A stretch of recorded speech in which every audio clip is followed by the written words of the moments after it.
এখন আমাদের সামনে মূল্যবান বক্তব্য নিয়ে আসছেন আমার কেবলাদান হুজুর বিশ্ব লেখানো বাবা ফরিদপুরি কুদ্দুস হাসিউল আলী সাহেবের জিসমানি আওলাদ, মুসলিম বিশ্বের অভিসংবাদিত নেতা, হুসাইনি কাফেলার একমাত্র সিপাহ সালার, হিজবুল্লাহর ইমাম, লক্ষ কোটি কোটি জাকের আশিকানদের একমাত্র আশ্রয়স্থল, আমাদের বান্ধব জাকের পার্টির মহামান্য চেয়ারম্যান পীরজাদা আলহাজ হযরত খাজা মুস্তাফা আমির ফয়সাল মুজাদ্দিদি এখন বক্তব্য নিয়ে আসছেন।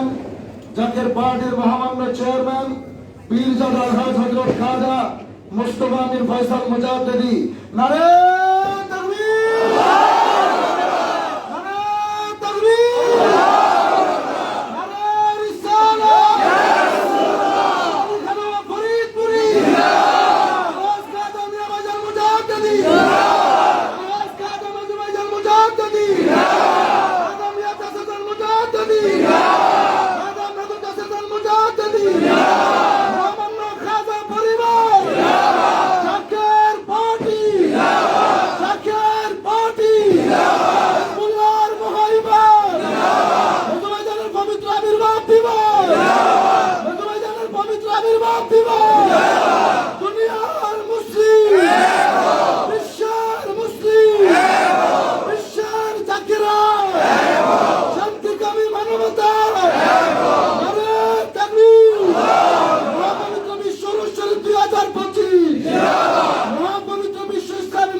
খুলবেন না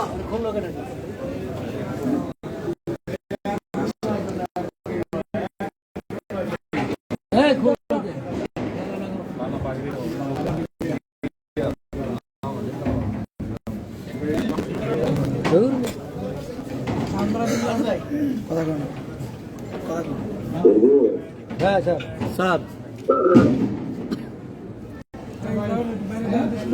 আলহামদুলিল্লাহ রাব্বিল আলামিন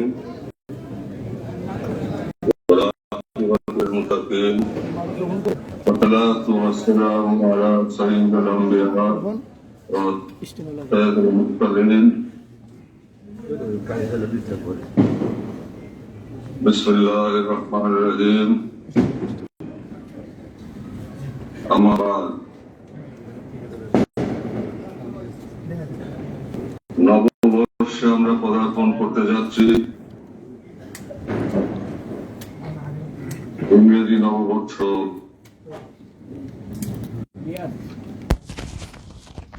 যদিও এটা স্থায়ী নববর্ষ, সৃষ্টির জন্য একটা কথা। আমরা এই বর্তমান বিশ্ব পরিস্থিতিতে, বর্তমান চলমান বিশ্ব বাস্তবতায় আমরা সেটাকে সামনে রেখে হিসাব গণনা করে থাকি। এই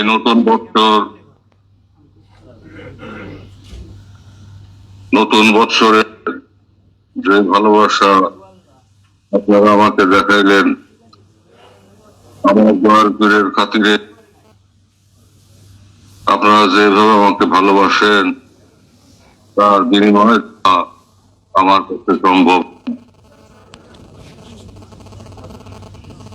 আপনাদের চোখের পানি, আপনাদের বুক ভরা ভালোবাসা আমার প্রতি আপনারা বর্ষণ করছেন, রাজা পরিবারের প্রতি আপনারা বর্ষণ করছেন এবং অনুস্মৃতি নীতির উপরে তরিকার উপরে আপনারা বিচল আছেন। সেজন্য আমি আন্তরিকভাবে আপনাদেরকে আমার ভালোবাসা দিচ্ছি, আমার প্রীতি দিচ্ছি, আমার আদর দিচ্ছি, আমার সোহাগ দিচ্ছি, আমার বুক ভরা ভালোবাসা আপনাদেরকে আমি উপহার দিলাম। ঋতু আমি নিঃস্ব আমি দেবার কিছু নাই, আশেষটুকু ভালোবাসা দিয়ে দিলাম।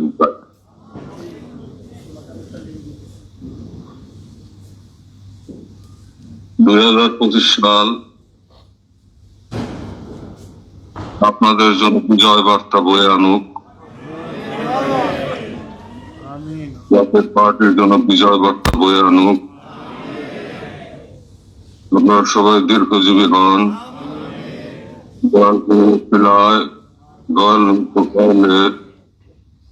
সমস্ত জাতীয় পার্টি এবং এর প্রবৃত্তি সহযোগী সংগঠনের সকল সর্বস্তরের নেতা কর্মী, বনোদ্দায়ী, জাকের নাসিকার মুসলমান, আপনারা সকলেই দীর্ঘজীবী হন। আল্লাহ পাক আপনাদের দায়িত্ব দান করে। আপনাদের সবার প্রতি আমার সালাম। আসসালামু আলাইকুম ওয়া রাহমাতুল্লাহি ওয়া বারাকাতুহু। শুভ নববর্ষ। প্রাণ প্রিয় ভাই বোনেরা আমার, আমরা বিশ্ব নবীর ইসলামের জামানা পাই নাই, কিন্তু সেই জামানার সুবাস আমরা এই জামানায় পাচ্ছি। আখিরি মুজাদ্দেদ, আখিরি মুর্শিদ হইতে ইরশাদ করেছিলেন যে আমার উম্মতের ভিতরে এমন উম্মত আসবে যারা বনি ইসরাইলের নবীদের মতো হবে বা তার চাইতেও শ্রেষ্ঠ হবে। তোমরা আমার কাছে বসে যে নিয়ামত, যে প্রেম শ্রদ্ধা, যে আল্লাহ তাআলার মহব্বতের উন্মাদনা তোমাদের দিলে এসে পড়তেছে এবং আমাকে যেভাবে তোমরা মহব্বত করতেছো, আমার সেই ভবিষ্যৎ প্রতিনিধিদের কাছে বসে, পাতিমূল উম্মতদের কাছে বসে আমার ভবিষ্যৎ উম্মত পাবো, তাদের কাছ থেকে একই নিয়ামত অর্জন করবে। তাই কিতাব আমাদের সামনে উপস্থিত, নিদর্শন সমূহ আমাদের সামনে উপস্থিত। মসজিদের অভাব নাই, মাদ্রাসার অভাব নাই, তাম দুনিয়া তালমুল আমার অভাব নাই। শুধু অভাব আল্লাহর সাথে যোগাযোগ, শুধু অভাব আল্লাহ তাআলার সাথে সংযোগ স্থাপন করা। সেই সংযোগ স্থাপন না করতে পারলে, মালিকের সাথে সংযোগ স্থাপন না করতে পারলে কোনোভাবেই দুনিয়াতে সাফল্য লাভ করা যায় না, পরপরে সুসংবাদ পাওয়া যায় না।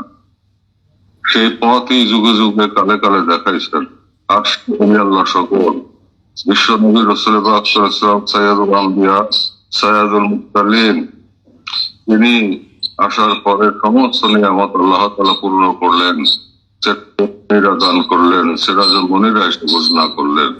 দয়াল নবী সেই সিরাজুল মুনিরা যায় নাই, হায়াতে জিন্দা নবী তিনি আসেন এবং সেই সিরাজুল মুনিরা ওলিয়া আল্লাহদের মধ্যে মাধ্যমে চিনা হয়ে সেটা প্রতিফলিত হচ্ছে, প্রতিবিম্বিত হচ্ছে একটু একটু করে।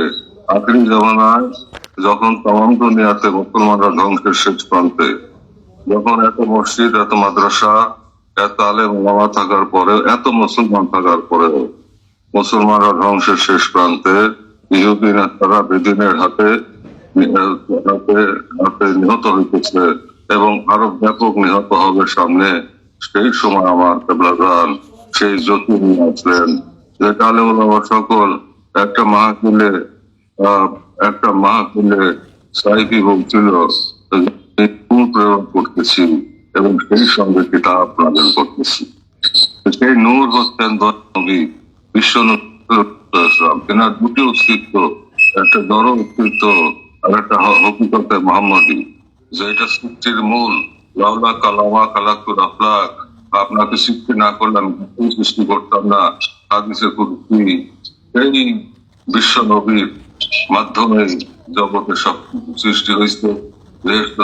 আসমান জমিন আরস করছি, কলম সবকিছু সৃষ্টি হয়েছে, আমরাও সৃষ্টি হয়েছি। আল্লাহ পাক অতীব প্রেম করে মায়া করে আমাদেরকে বানাইছে।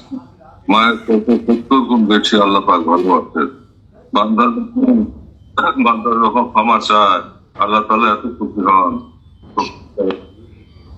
অত্যন্ত খুশি হন এবং সেই ক্ষমা প্রার্থনা আল্লাহ বারবার বলতেন। তাই কেবলাদার ভাগ্যে অনেক ফরমাইতেন যে আল্লাহ বলেন, যদিও ভাঙিয়া থাকো তওবা শতবার, তথাপি রেখেছি তওবার দুয়ার, পাপী তাবি যত নেশতরা করিব তাদের তোমাদের আমারই। প্রতিদিন নিশির শেষ ভাগে আল্লাহ তাআলা প্রথম আকাশে অবতরণ করেন এবং বান্দাদের দিকে তাকাইয়া তিনি কি ডাকতে থাকে, আমার বান্দা সকল তার মনে কি প্রার্থনা আছে আমাকে বলো, তার মনে কি কি ব্যথা আছে আমাকে বলো, তার কি কাছে আছে আমাকে বলবো, কার কি চাওয়া পাওয়া আছে আমাকে বলো, আমি তোমাদের আশা পূরণ করবো।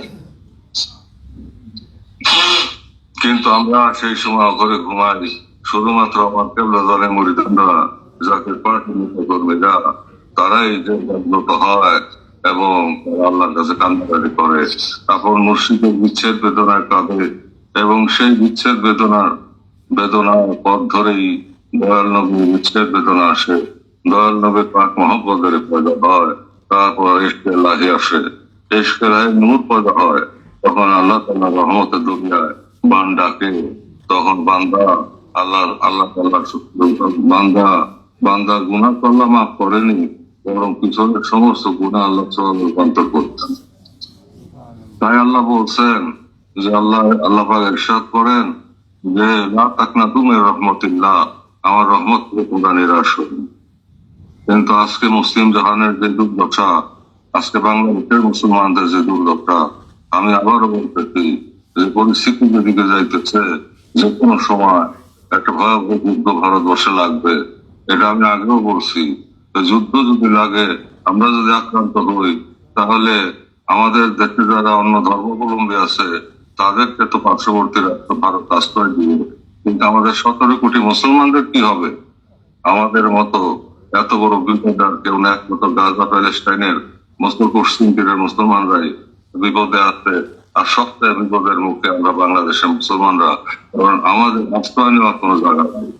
প্রতিরোধ যদি করতে হয়, দেশকে যদি বাঁচাইতে হয়, তাহলে আমাদের দেশের মধ্যে বৈশাখ দাঁড়াই আমাদের এই মদিনার বাগান থেকে আমাদের প্রতিরোধ দুশ্মনের তালদার বিষ-দাঁত দিতে হবে, এখান থেকে আমাদের প্রতিরোধ করতে হবে। তাই জিহাদের সময় আসতেছে। এতদিন আপনাদের হাতে দুটি জিনিস ছিল, একটা ছিল কুঠাবদ্ধ আর একটা ছিল প্রকাশ্য, একটি ছিল তসবিহ আর একটা ছিল তলোয়ার। সেই তলোয়ার কুঠাবদ্ধ ছিল, গোপন ছিল, সেই তলোয়ার এখন প্রকাশ করার সময় হচ্ছে। জিহাদের জন্য আপনারা সবাই প্রস্তুতি গ্রহণ করেন।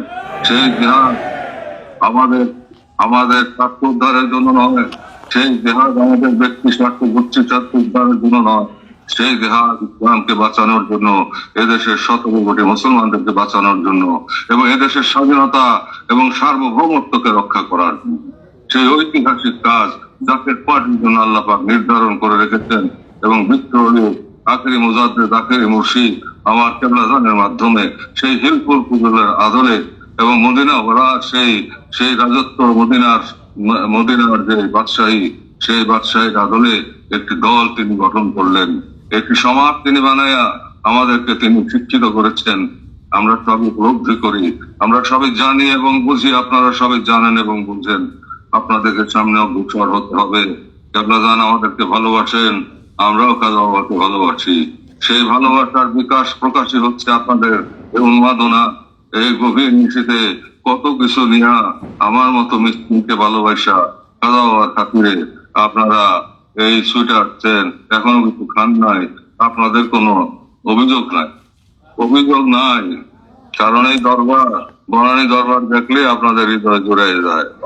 এখানে বসলে আপনাদের শ্বাসিত হৃদয় শীতল হয়, আপনাদের দুচোখ বেয়ে আপনাদের প্রেমের অশ্রু বর্ষিত হয়।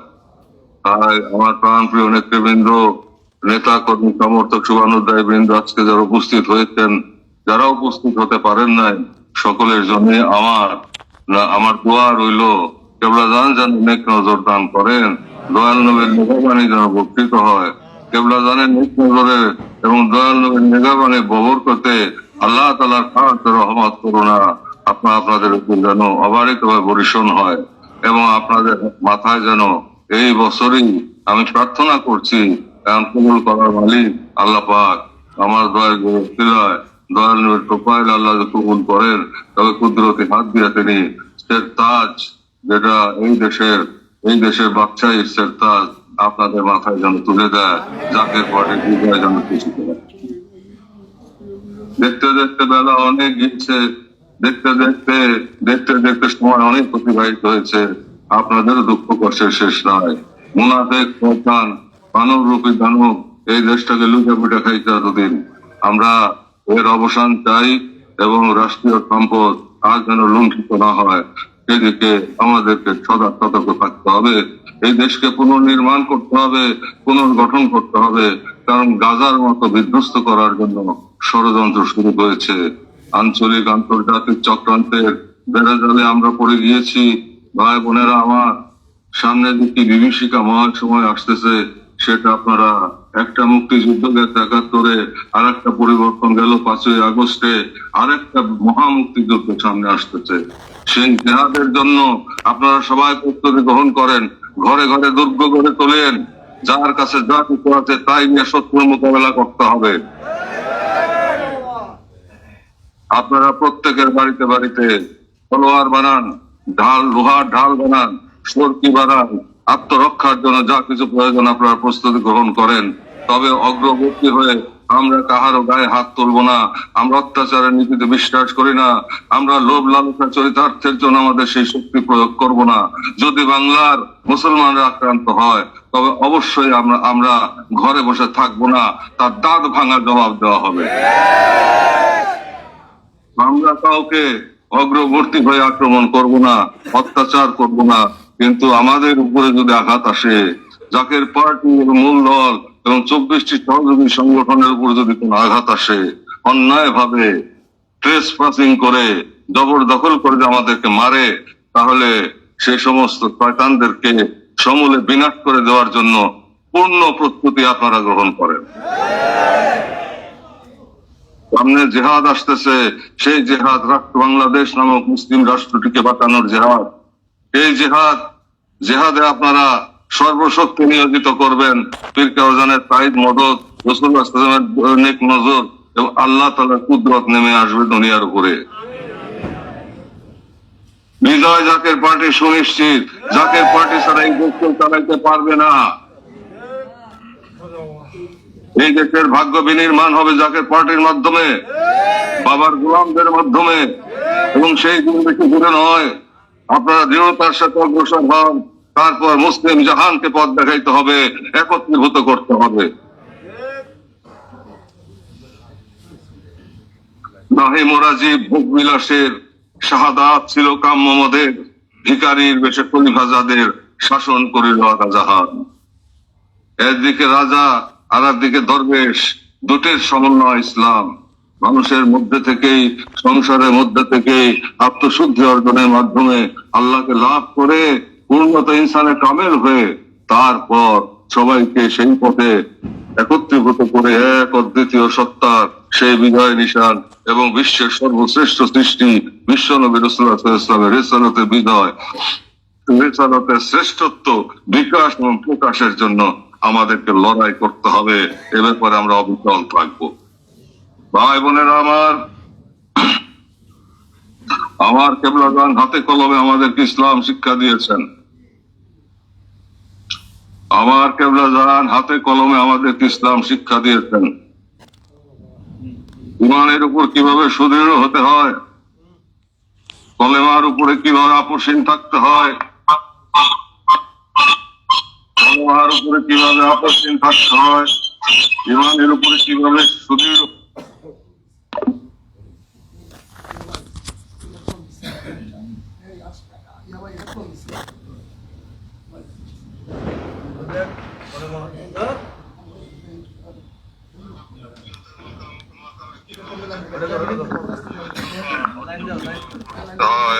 নফসে আম্মারার হাত থেকে বেঁচে নফসে লওয়ামা হয়ে নফসে মুতমাইন্নার জগতে কিভাবে যেতে হয়, তারপর নফসে মুলহেমার জগতে কিভাবে যেতে হয়, তারপরে নফসে মুহাদ্দাসা যেখানে আদম আলাইহিস সালাম হইতে শুরু করে হযরত মুসা আলাইহিস সালাম হয়ে বিশ্বনবী রাসূলুল্লাহ সাল্লাল্লাহু আলাইহি ওয়াসাল্লামের সেই চলাচল, যেখানে আল্লাহ নূরে প্রজ্বলিত হয়ে তেরা মুসা আলাইহিস সালাম নিজেকে বৃক্ষের মতো, জ্বলন্ত বৃক্ষের মতো দেখছিলেন, এবং সেই মাকামে কিভাবে যেতে হয়, দোয়া কবুলিয়ত কিভাবে আছে, দোয়া কবুলিয়তের সংবাদ কিভাবে নাযিল হয়, সালেহ কিভাবে সেটা উপলব্ধি করে, সেই সমস্ত শিক্ষা আমার কেবলাদান দিতে। সেই সঙ্গে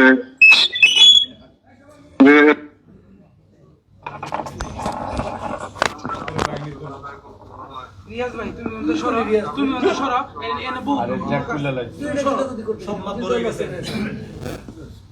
শুরু থেকে তুমি আজকে এই করতেছো।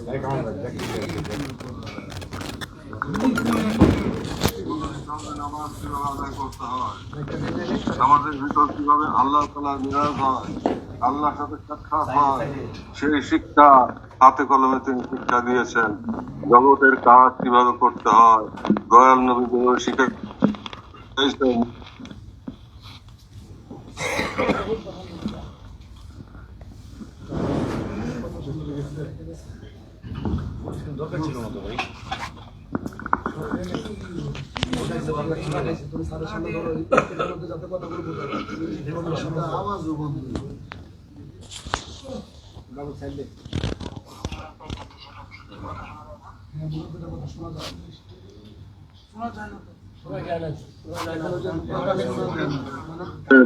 এখন আল্লাহকে পাওয়ার পথের বিষয়ে যারা মোসাফির যারা তারা এখন ঘুমায় নেই।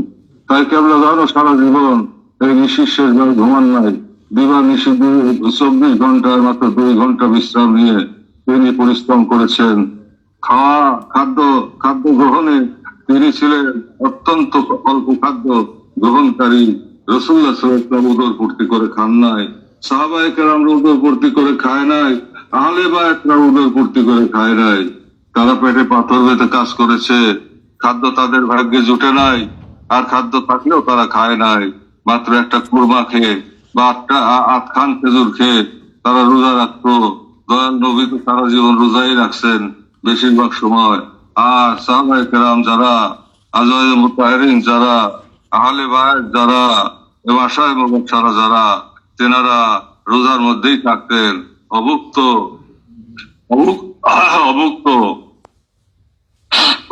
থেকেই তারা অমূল্য নিয়ামত অর্জন করছেন। কিন্তু তাদের ভিতর যখন ফয়েজ ওয়ারেদ হইতো, রাসূলুল্লাহর পাকদেল হয়ে আল্লাহ তাআলা কায়েমি তাজাল্লি যখন তাদেরকে স্পর্শ করত, তখন স্তন যেভাবে ঘূর্ণিঝড়ের সময়, টর্নেডোর সময় স্তনগুলি তালগাছ ছিদ্র করে ফেলে, ঠিক তেমনি ভাবে সাহাবায়ে কেরামদের হাতেও অগণিত কাফের বেদিন মাটির সাথে ধুলায় লুটায় যাইত এবং কাইটা টুকরা টুকরা করে বানাইতো। সেই শক্তি হলো অন্য শক্তি। এই জাগতিক শক্তি দিয়ে সেটা হয় না, সেটা খোদাই শক্তি। সেই শক্তি দিয়ে যে পাহাড় টান দেওয়া যায়, পাহাড় হাতের উপর আসে। তাই কেবলা একদিন পাক জমানে ফরমাইছিলেন, বাবা বাংলাদেশ আক্রান্ত হবে, তবে আমার মুরিদানের মধ্যে এমন মুরিদান থাকবে যাদের আঙ্গুলের ইশারায় জঙ্গি বিমান ভূপাতিত হবে। তাই সময় অত্যন্ত ভয়াবহ আসতেছে, তো আপনাদের জন্য কোনো ভয় নাই। শয়তানের মুন্ড নিপাত করার জন্য আল্লাহ গজব ঢালবেন, উপর থেকে আসমানি চাবুক মারবেন, আর সেই তলোয়ার আসমানি শক্তি, সেই তলোয়ার আল্লাহ তাআলা এবং দয়াল নবীর মাধ্যমে আমার কেবলা জানের পবিত্র হাত মুবারকে তুলে দিচ্ছেন। তিনি চাবুক মারবেন, তলোয়ার ওয়ার করবেন, এমন ভাবে করবেন যা আপনার কল্পনার বাইরে, এবং মুহূর্তের ভিতরে বিশ্ব জয় হবে, মুহূর্তের ভিতরে সমস্ত ভূখণ্ডে সত্যের বিজয় নিশান উঠবে। এই সত্যের জন্য জীবন দিয়ে গেল 72 জন আহলে বায়াত কারবালার ময়দানে। এই পৃথিবী লোভী শয়তানের হাতে। অতএব পৃথিবীর লোভ আর প্রেম এক জিনিস নয়। যে যাহাকে ভালোবাসে সে তো তাকে ভুলে না, খোদা তোমাকে ভালোবাসে, তুমি তাকে ভুলো না। তাই কেবলা জান এমনই এক নিয়ামত রাসূলুল্লাহর কদম থেকে আমরা পাইছিলাম দাদা হুজুর কেবলা জানের মাধ্যমে। যে নিয়ামত আল্লাহ দান করছিলেন, আবাদুল আবাদ শুকরিয়া আদায় করলেও তার শেষ হবে না। এমন দয়ালু আমার মুক্তির কারণে এলো, এমন মুর্শিদ আমার মুক্তির কারণে এলো, ওফাতের পর দয়াল মুরিদের না ভুলিল, এমন দয়াল আমার মুক্তির কারণে এলো। যখনো স্মরণ করে সর্ব পাব তারে ছাড়ে, যে যখনো স্মরণ করে সর্ব পাব তারে ছাড়ে, আসে প্রভু ভুলে না রে নবাসনা পুরাইল, এমন মুর্শিদ মদে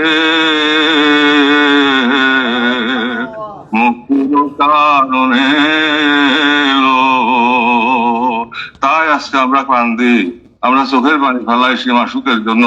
এই চোখের পানি আল্লাহর দরবারে জমা হইতেছে। আল্লাহ দেখেন তার বন্ধুর জন্য কারা কান্দে, আল্লাহ দেখেন তার হাবিব পাকের জন্য কারা কান্দে, সেটা আল্লাহর দরবারে আল্লাহ জমা রাখেন। আল্লাহ তদ্রুপ খুশি হন যে আমি আমার যে কলিজার টুকরা দুনিয়াতে পাঠাইলাম, আমি দুনিয়ার মানুষ তাকে কতটুকু ভালোবাসলো, আল্লাহ তাতে সন্তুষ্ট হন। আল্লাহর রহমতের দরিয়ায় তখন বান ডাকে, তাই ওরস শরীফের পরে আকাশ কালো হয়ে বৃষ্টি আসে। কেন আসে? কবুলিয়তে সুসংবাদ নিয়ে আসে। কেন আসে? আল্লাহ তাআলা রহমতের দরিয়ায় বান ডাকে। এই আশেক কুল, এই পাগল কুল, এই মাটির ভিতরে, এই ধুলাবালির ভিতরে, কাদার ভিতরে তারা শুয়ে থাকে এবং আল্লাহর ইবাদত করে, আল্লাহর জিকির করে, আল্লাহর বন্ধুর জন্য কান্দে, আর বিচ্ছেদ বেদনায় কান্দে। তাই সেই পাগল কুলের জন্য আল্লাহ কান্দেন।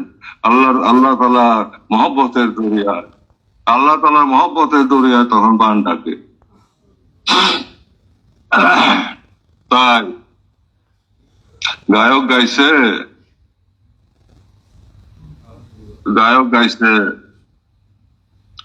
যে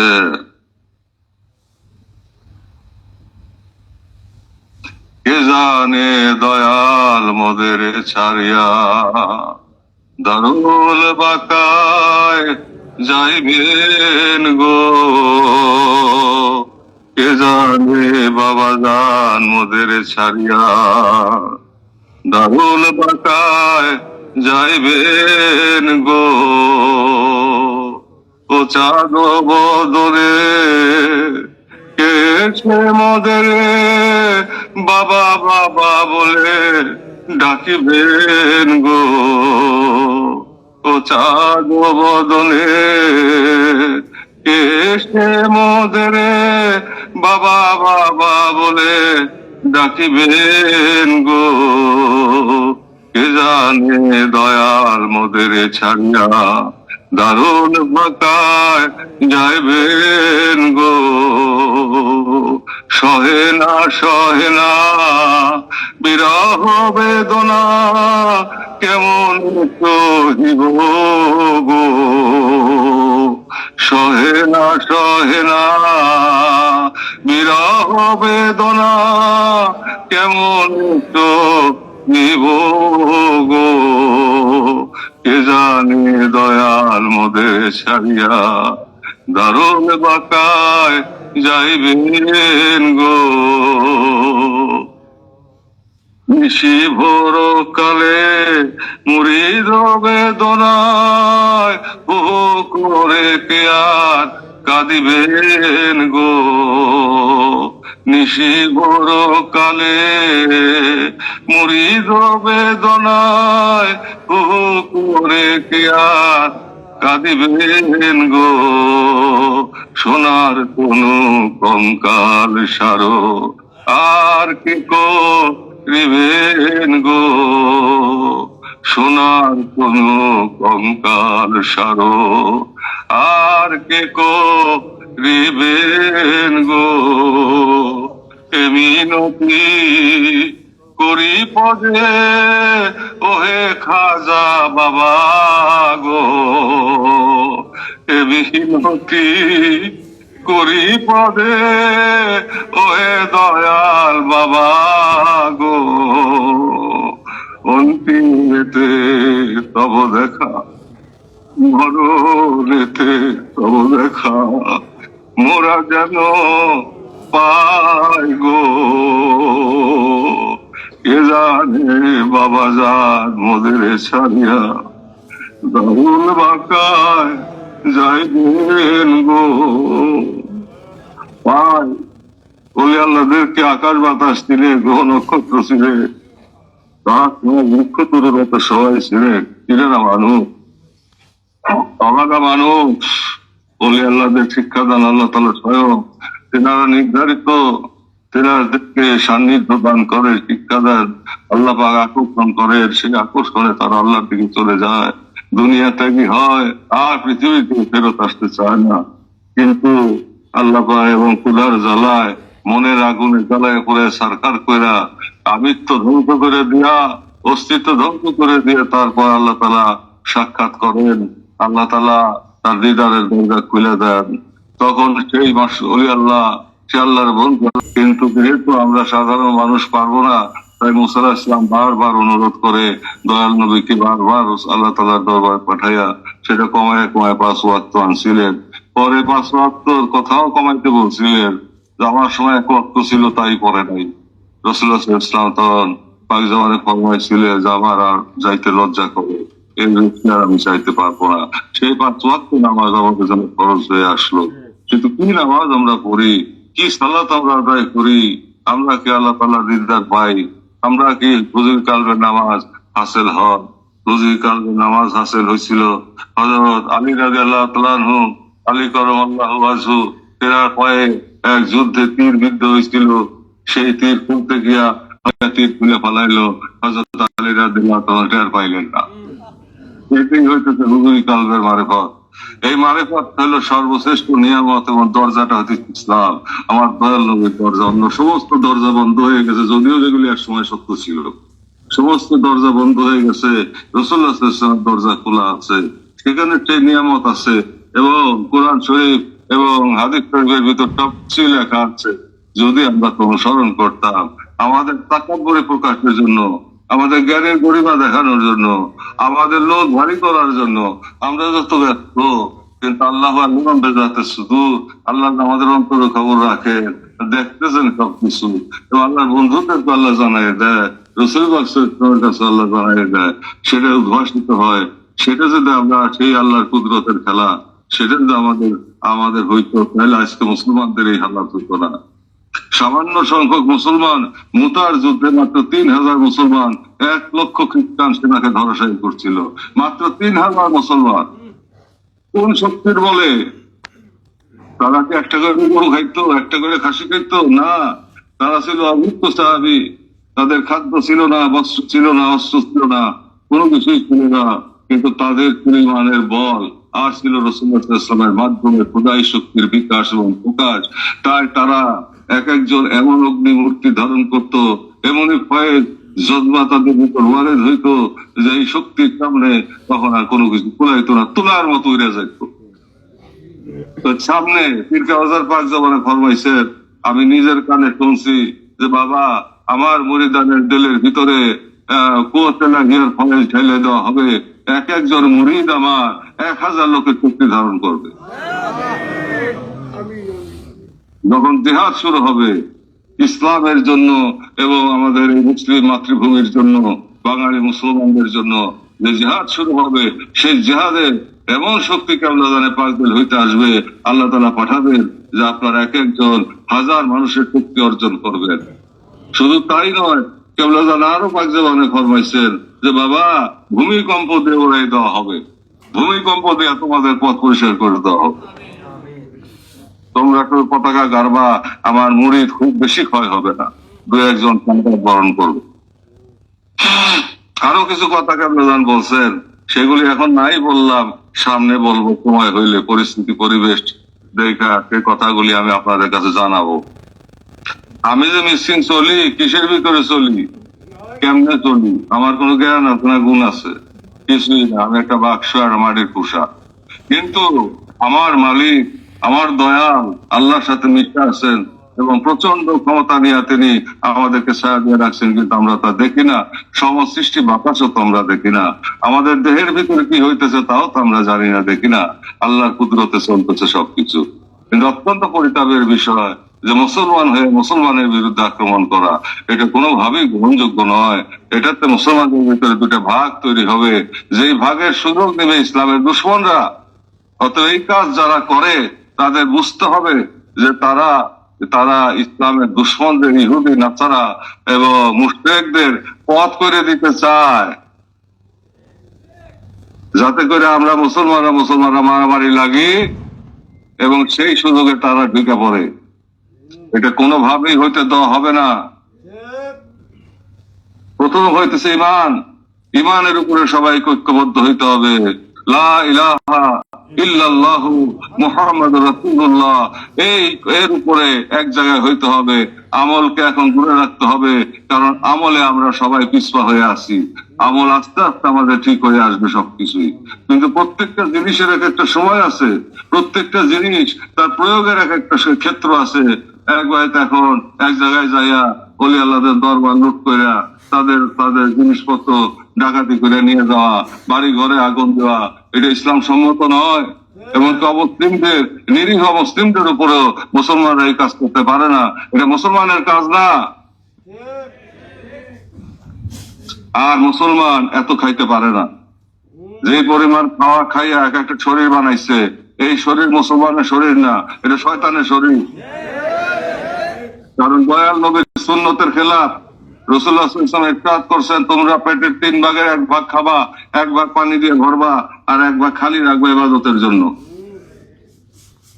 এটা শারীরিক কারণে আমাদের প্রয়োজন, সুস্থ জীবনকে যাপনের জন্য আমাদের প্রয়োজন। আর এগুলি অসুরের মতো খায়, ঘাড়ের ভিতরে এত বড় মোটা চর্বি জমছে, যা খুশি তাই গুলে বেড়াইতেছে, উস্কানি দিয়ে মুসলমানের বিরুদ্ধে মুসলমানদের লাগাই দিতেছে। কেউ যদি ভুল করেও থাকে, আমলে ভুল আছে, আমি স্বীকার করি। অনেক মাজারে আমলে ভুল আছে, অনেক দরবারে আমলে ভুল আছে, ধীরে ধীরে তাদেরকে সংশোধন করতে হবে। কিন্তু প্রত্যেকটা ওলি আল্লাহর দরবারে, প্রত্যেকটা মাজারে একটা মসজিদ আছে, সেখানে একটা মন্দির নাই। একটা মসজিদ আছে, যারা নামাজ পড়ে তারা নামাজ পড়ে। তাদেরকে ধীরে ধীরে সংশোধন করে ঘুরে আনতে, যাতে করে তারা এই দেশে ব্যাপক বোমাবর্ষণ করতে পারে, নাকি? সেই আশা পূরণ হবে না। এই কাজ যারা করবে তাদেরকে ইহুদি নাসারাদের দালাল মনে করবেন, মুশরিকদের দালাল মনে করবেন, ভিতর দিয়ে তারা টাকা খাইছে। এই টাকা কোট শয়তানদের হাত থেকে বাঁচতে হবে, মুনাফিকদের হাত থেকে দেশকে বাঁচাইতে হবে। সরল সহজ মুসলমানদেরকে এত তত্ত্ব বিশ্লেষণ করে তাদের বোঝানোর কিছু নাই, এত কিছু তাদের প্রয়োজনও নাই। তাদের প্রয়োজন কলেমা শরীফ আর 5 ওয়াক্ত নামাজ। এটা শিক্ষা দিলেই যথেষ্ট। যে যতটুকু ধারণ করতে পারে তাকে ততটুকু দিতে হবে, তার বেশি তত্ত্ব বিশ্লেষণ করার কোনো প্রয়োজন নাই। এগুলি জ্ঞান জাহির করার অপপ্রয়াস এবং জ্ঞানের গরিমা প্রকাশের একটি রিহার্সেল। জ্ঞান বেশি জানে, উনি এত বেশি বুঝে। হেলিকপ্টার দেওয়া আছে, পেটে পাথর বাইন্দা দয়াল নবী নিজে 7 দিন না খেয়ে থাকতেন। কয়দিন না খেয়ে থাকছো তোমরা? কোন জায়গায় যে রক্ত দিছ, জেহা দিলে হোক, কোন জায়গায় রক্ত দিত, কোথায় গাজায় যে মুসলমানদের পক্ষে কষ্ট ধরছিল, জীবন দিছিল, দেও নাই। এখানে পাইছো নিরাপদ জায়গা এবং নিরীহ মুসলমান যা খুশি তাই বুঝাইয়া ভাই ভাইয়ের সাথে লাগাই দিতেছ। কোনোভাবেই তা হইতে দেওয়া হবে না বাংলার মাটিতে।